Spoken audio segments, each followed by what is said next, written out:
and welcome back to my channel.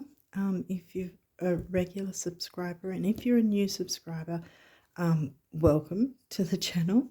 If this is your first time here. Now, with these readings, I call them the rising sign readings for the month ahead.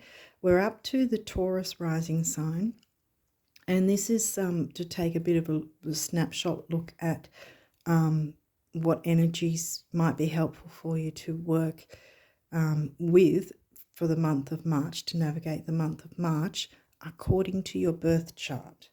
So we're going to see what might help you out that way.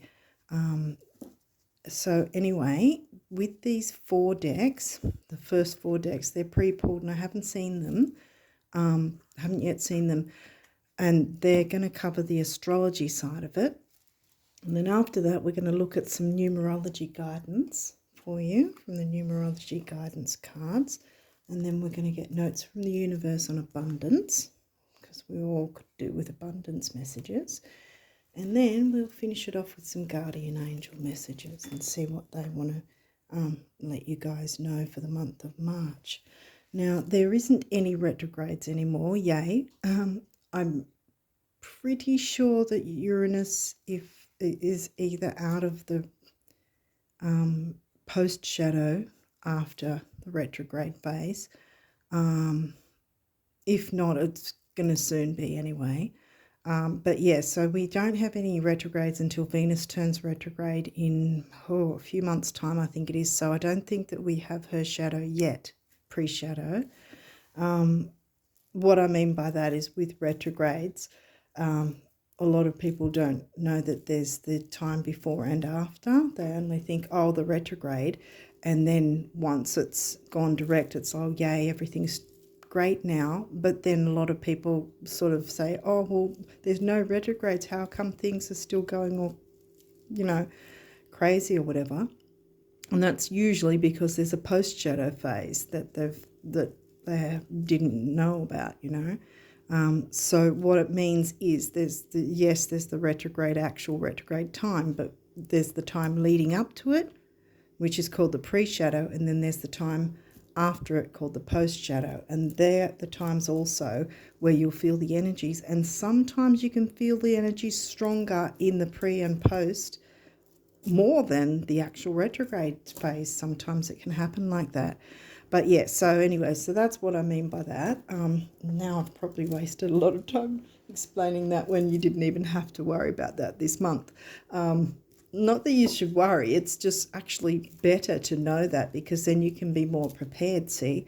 Yeah, so anyway, what else was I wanting to say? Yeah, I've been guided to, if you have seen these videos before, I've been guided to actually not look at the guidebooks this time round.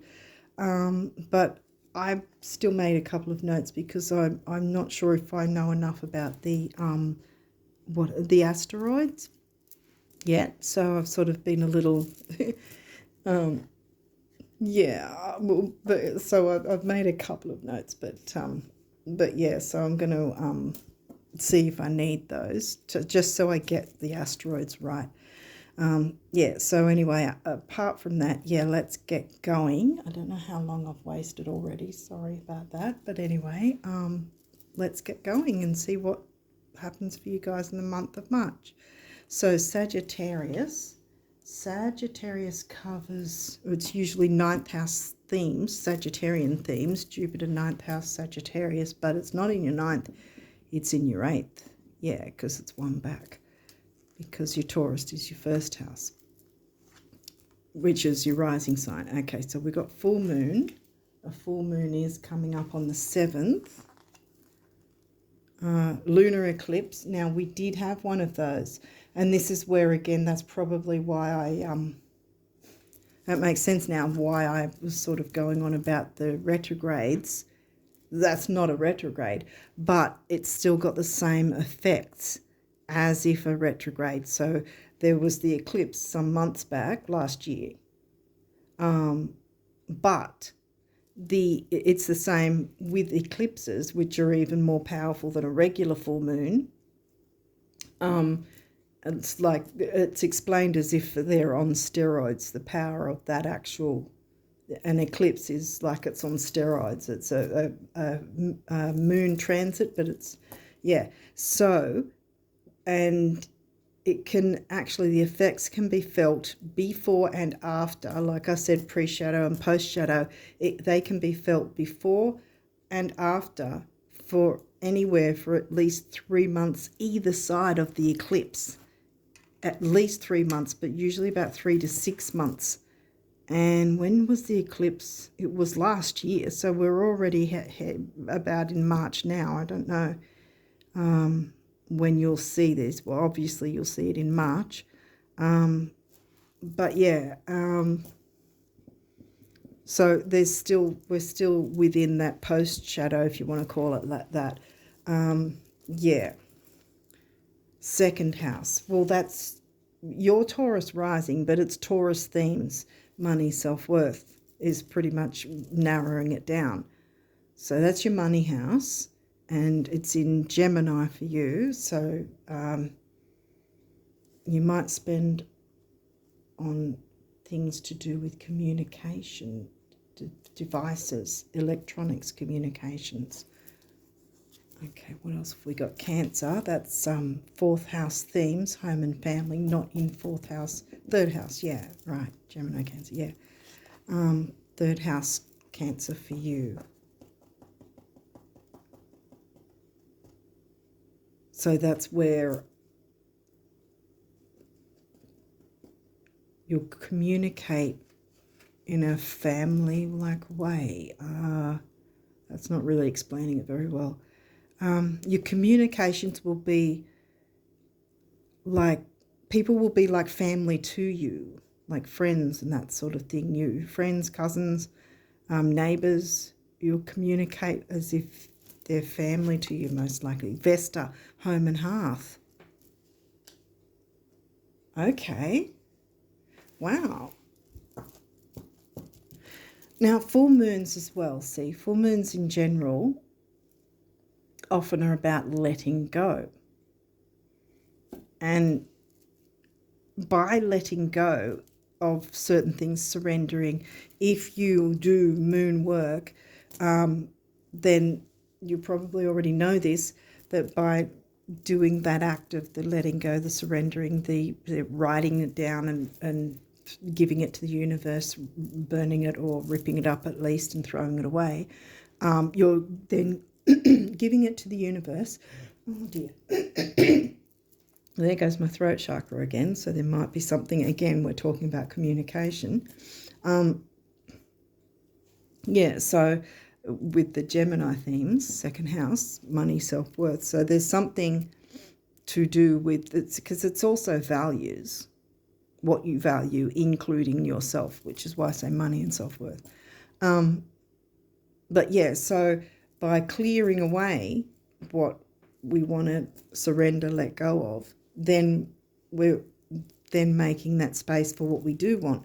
And this is also where these energies come in as well, because something might have gone on right back when the eclipse happened. When did the eclipse happen? Was that October or November? But anyway, something's gone on, and perhaps you're either feeling it or you're going to feel it. Something might sort of, sorry about that shaking. Something might be coming to an end, but it's not necessarily something you have to fear, because it'll make space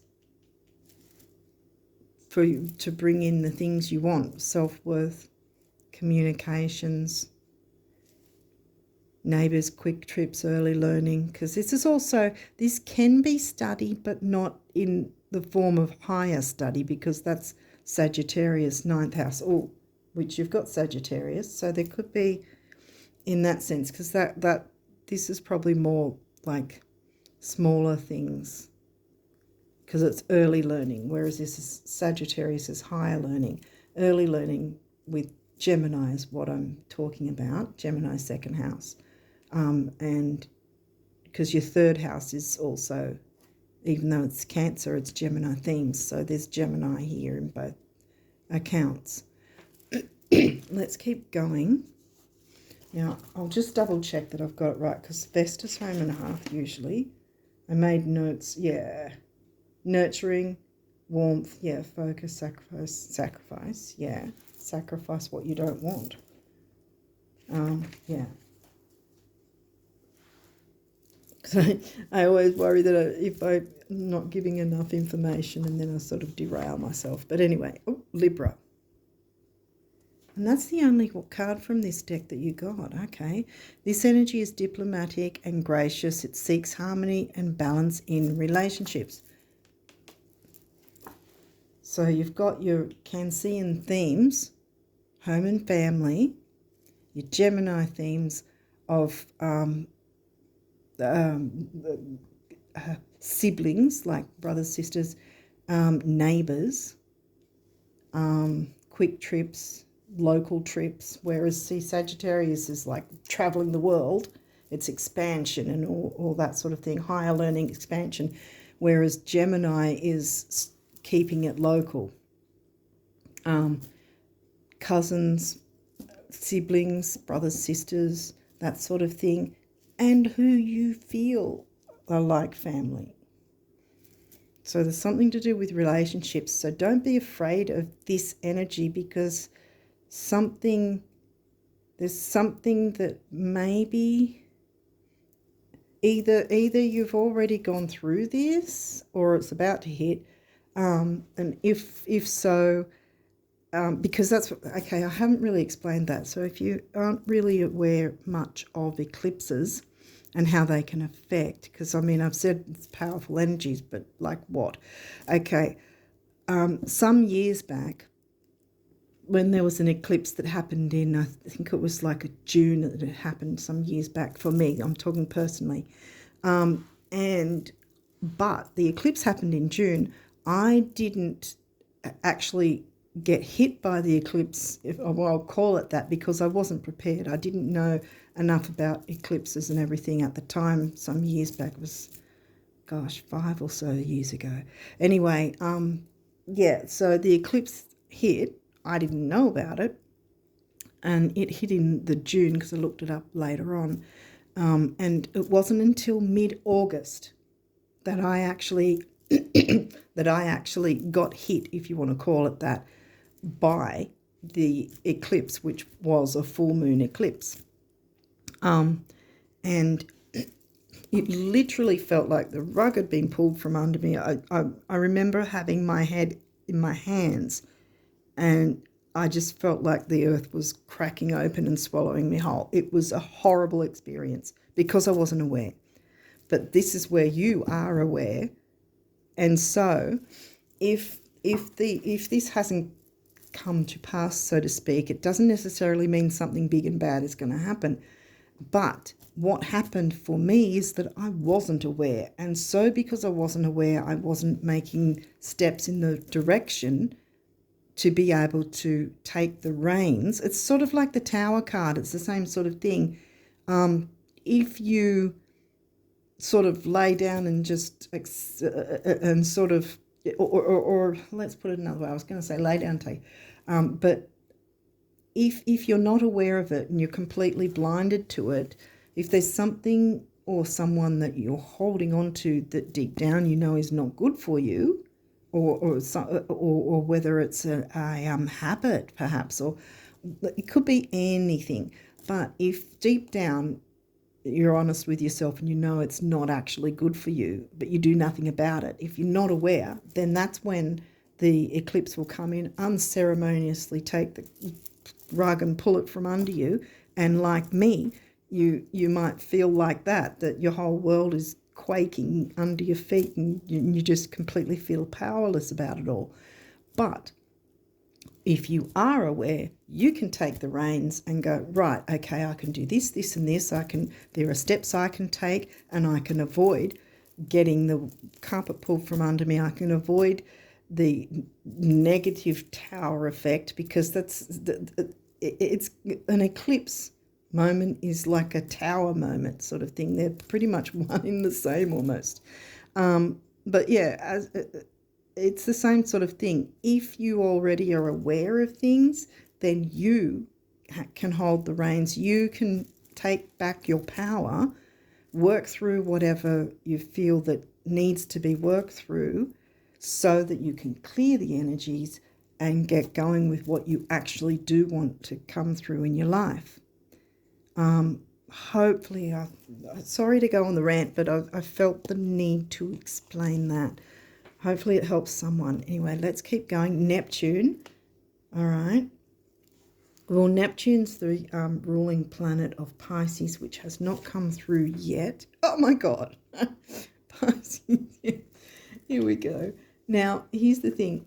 This says dreams, and this says the mystic. So 12th house Pisces, Neptune themes. Pisces is not in your 12th house. It's in your 11th. Pisces is in your 11th. And we were talking about community in a sense, really. Communication with relationships of all kinds. Community with people you feel are like family. We'll see what else comes through. You didn't get too many cards with these, funny enough. Aries got quite a few cards, but you guys just, it's sort of like, boom, this is it, there you go, kind of thing. There is positive and negative sides to all signs and the houses, which the signs occupy anyway. But yeah, so there's positive and negative to both. We'll see what other cards come through, but here for the moment it seems like you've got the positive side of Pisces and Neptune, which is right underneath the eclipse there, the lunar eclipse for you, and the full moon. We're heading to a full moon on, well, over here I think it's on the 7th. I'm not sure when, 6th or 7th, around about then, depending on where you're located in geographically. But yeah, I think if you can clear the way and not have the negative sides like the fears and self-deception, self-sabotage sort of things, that's a negative side of Pisces, Neptune. But if you can clear the way, then you're not going to have the negative. You're going to bring the positive, which is dreams and psychic ability, the mystic.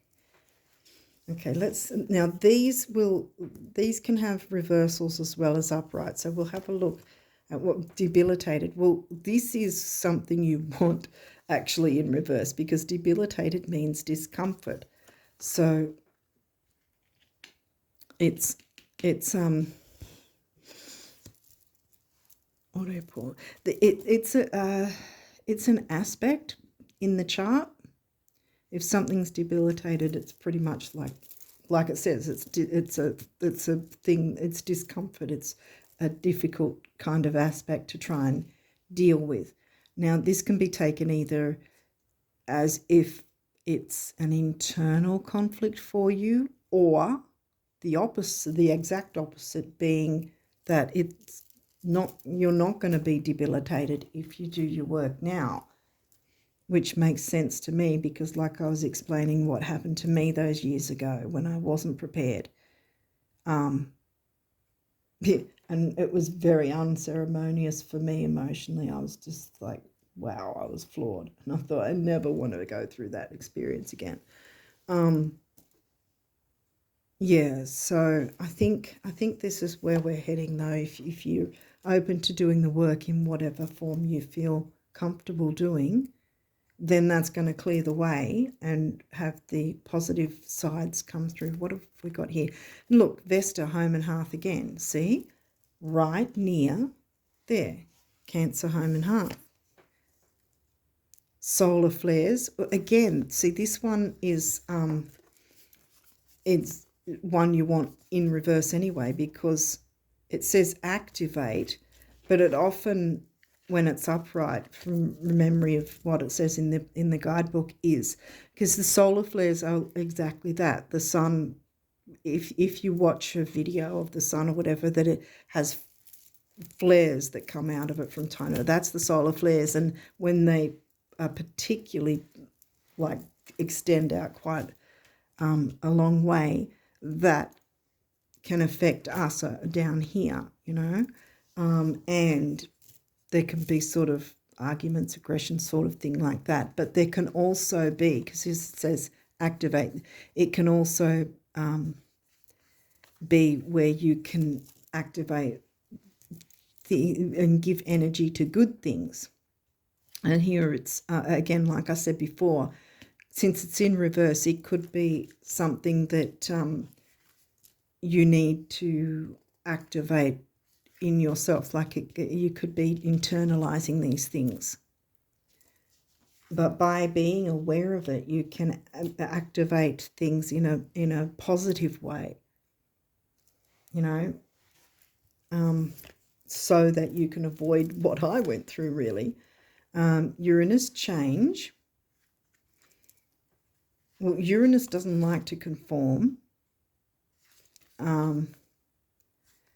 Change, again, see this, you can be internalizing it, and since it's near Pisces and Neptune, this could be a form of self-sabotage in a way that you are not open to change, maybe, because we've got a lot of Cancerian home and hearth energy here too. We've got a lot of water going on. I mean, we have Sag and Libra's air as well. Sag is fire, Libra's air. But we have Vesta twice, home and hearth and Cancer. And yeah, because maybe we can get a little comfortable.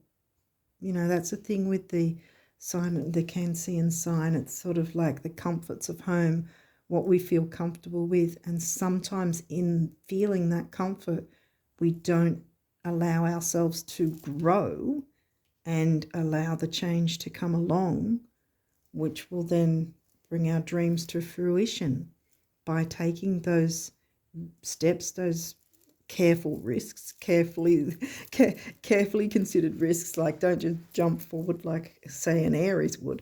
But yeah, you don't need to self-sabotage. You change isn't always a scary thing. It's what we perceive it to be. But again, change, if you haven't been hit by it yet, like I said, take the reins, take the wheel, however you want to explain it. You have the power, you have the control in this.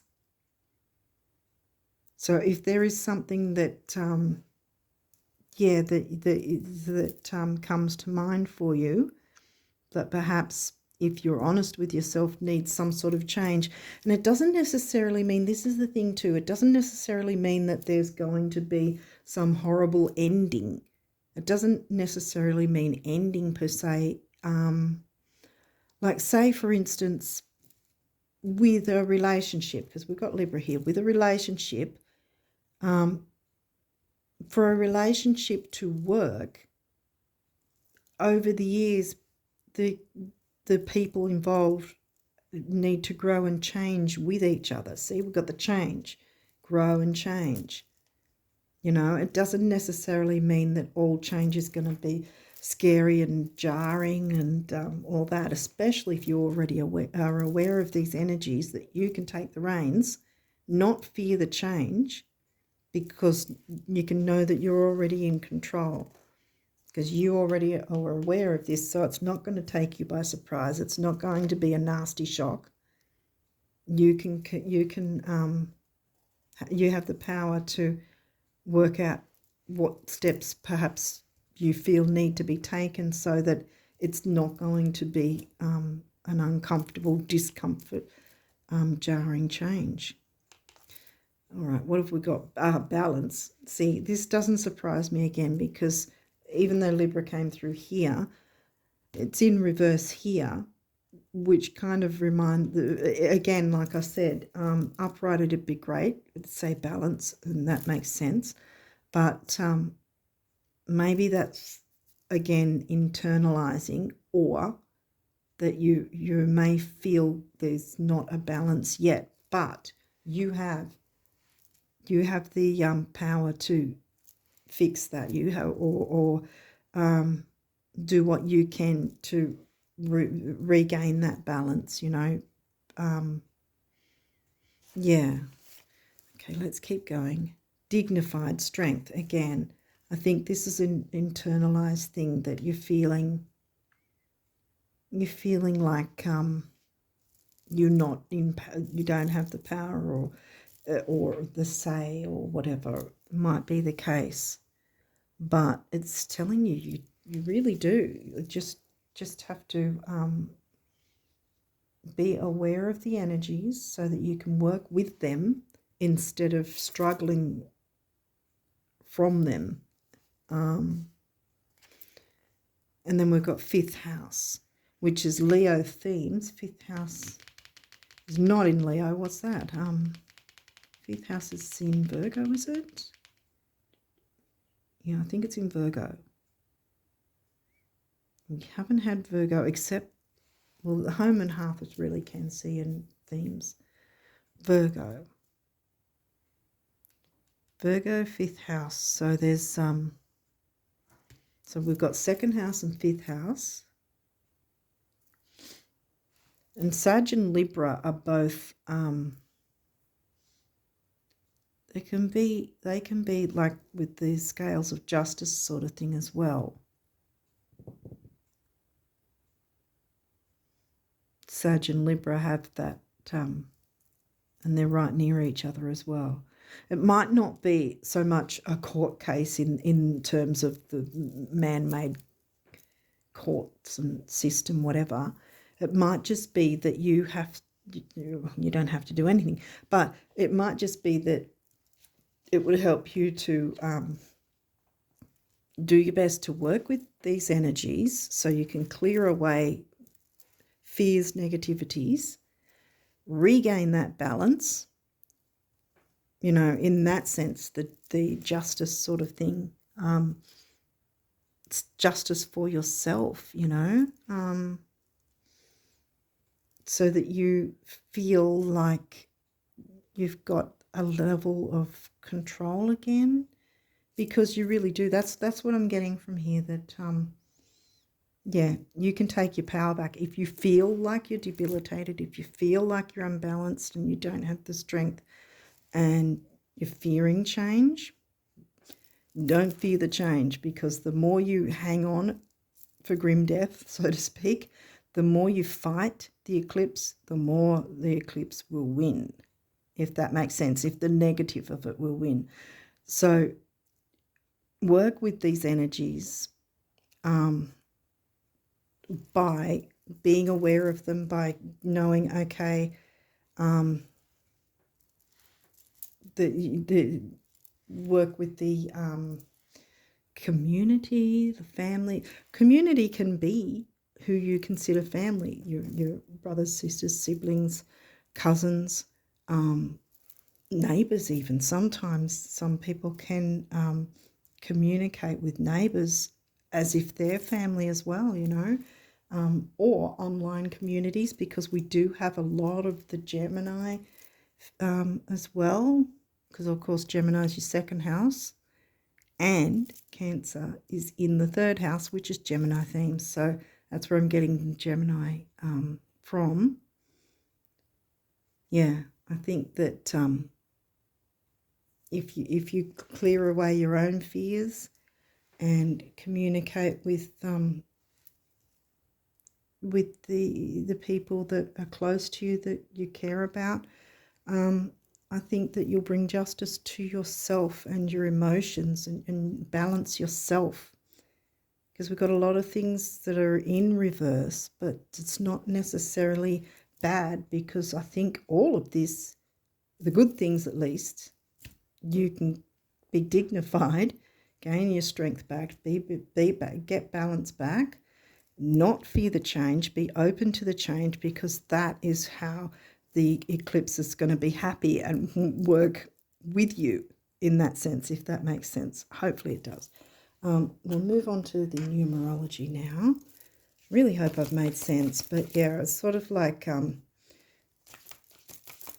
it's just a matter of gaining that balance, knowing that, okay, those eclipse energies, if they haven't already happened, they're, you know, lingering around, and just take stock of what's going on with your home, family, environment, or what you feel is family, and if there's anything that you may need to address or that someone else needs to address, and then at least if you're aware of it, it's not going to be a jarring change, like I said, because you're going to have that control, because you'll know, right, I need to work out, okay, this came through, I need to work out to communicate, Gemini, with others who feel like family and home, you know, local, and even internet, even though internet technically isn't local, but, you know, most of us work through the internet at home.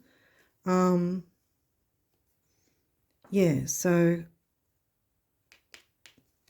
and this 5th house, it ended with 5th house, so what's your passions? Clear away the dross, I guess you can call it. Don't let the negative side of Neptune and Pisces take you over, because the positives are here, dreams and the mystic. And you can be that. You can definitely turn all this around to your favour. Get your strength back, get your balance, be open to change, don't fear it, because you know that it's that the eclipse energies are here. You're already aware of that, so it's not going to be a surprise to you, and you can go, right, okay, when something comes up, you can go, right, okay, I can take this step or that step. Yeah, okay, so we've got personal growth, number 7. I consider 7, well, 7's my favourite number. I consider that a lucky number. What's 7 again? Mind and creativity, isn't it? I'm pretty sure that's what it is, the mind and creativity. 5th house Leo themes, all right, even though it's in Virgo for you, 5th house Leo themes, mind and creativity. Well, creativity, the mind is more Gemini, so see how it comes together, Gemini, Leo, Virgo, Cancer, Taurus themes, Gemini again. Okay, is there any other... Sorry to shake the camera, knock the camera again.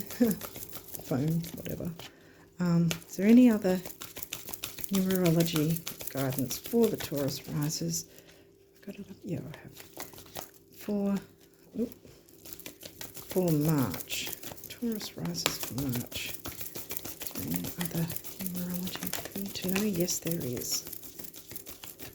What is this one? Perseverance, number 4, the builder. Yeah, 2nd house. See, there's the green again. Lots of green there. Persevere, and you'll get to where you want to go. You'll get what you want by a bit of perseverance. Don't self-sabotage yourself. Don't hold back.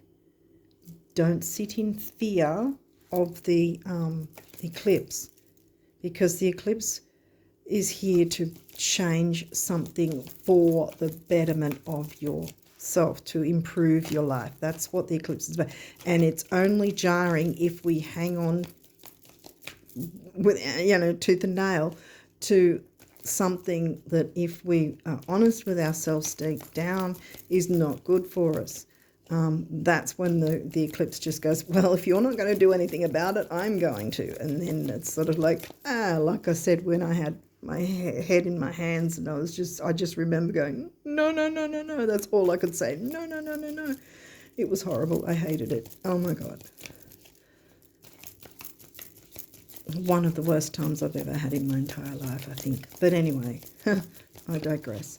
Yeah, so it's just I'm just sort of, yeah, letting you know you have the power over this, and if you persevere, you can definitely turn all that around, and it can be an uplifting experience rather than a jarring one where you feel like you've got absolutely no control. because right now you feel perhaps that you don't have much control, but you, yeah, hopefully I've given you enough information that you can work with for March, where you can get to turn that around. Okay, I think I'm done with this. Let's get some abundance messages for you guys. I'll hop these across here. But yeah.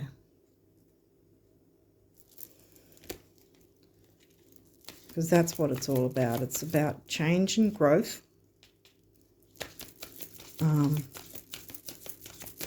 So we can't sit in fear and never grow, kind of thing.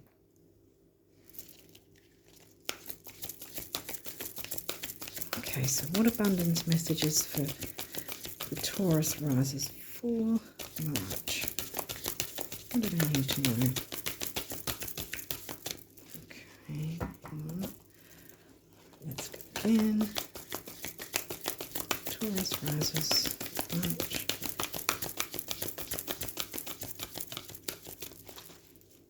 Sometimes they... Oh, okay. Hang on. Is there any other messages? What are you... Oh, now that was sticking out. I saw that sticking out and I thought, oh, did you want me to take it? Had a feeling they did. Okay. Okay, so this says, one of abundance's many corollaries is that the brighter your light shines, the more you attract everything, moths and butterflies, at which point you begin learning what to celebrate and what to let fly on by, or whom. Wow, okay. Flame on, the universe. Right. So, yeah, I think it's still reiterating, be open to letting go of certain things or certain dynamics within certain things, so to speak. Like I was saying earlier about how a relationship can change, not necessarily end, but where you can change and grow for the better together, you know. It doesn't have to be something to fear.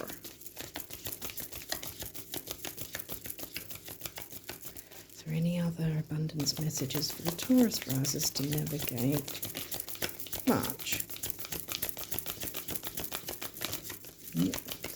Almost one more try.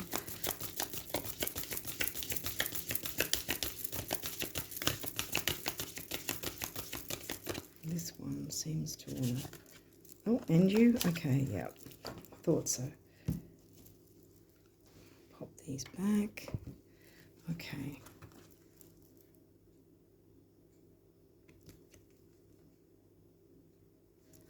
All right. Okay. An abundant life is an abundant life, not abundance all by itself. In case anyone asks, you know. See yourself in the throes of living and see me at your side, the universe. Now, I think I forgot to mention, if you haven't seen these before, this deck is as if the actual universe is speaking directly to you. And there's quirky messages. I don't know if it's clear enough there. I just figure at least I'll try and show it. I can't read through the camera, so a phone camera, so I've got to read it off camera. Hopefully you can see it. Most don't stop to think, but both having money and not having money make fantastic adventures possible that wouldn't otherwise be possible. Same goes for having and not having anything else. Everyone's a winner in time and space, the universe. I think that that's reiterating to not worry about what you don't have, which kind of also makes sense. To me, at least it does, yeah, because sometimes by letting go of what we think we don't want to do without, by letting go of that, something far better comes along for us that we, weren't even aware would happen, if that makes sense. Let's have a look at the guardian angel messages and see what they want to bring. bring to you guys what they want you to know so much. But yeah, I think that once you work through that, it's going to be all systems go from then on. You just have to, as I said earlier, you don't have to do anything, but, you know, it would help you to clear away those tendrils of things that are holding you back, perhaps. And that's probably where you're also not finding, well, look at that, manifestations come through. It's probably also where you're not finding balance because you're holding on to things that are perhaps sabotaging you and holding you back. Okay, so what have we got here? I'm going to leave this guy to the end because I know what you saw it too. What have we got? Okay. Sorry, everything's all over the place. All right. Okay, this is intuition. And we've got Neptune and Pisces, so again, it makes sense. Trust your intuition and know that what seems logical may not necessarily be right. The answer to your question lies inside your heart. Endless possibilities exist for you. Stop trying to work it all out and feel your way through. We, your angels, will guide you. Trust your feelings. What feels right is right.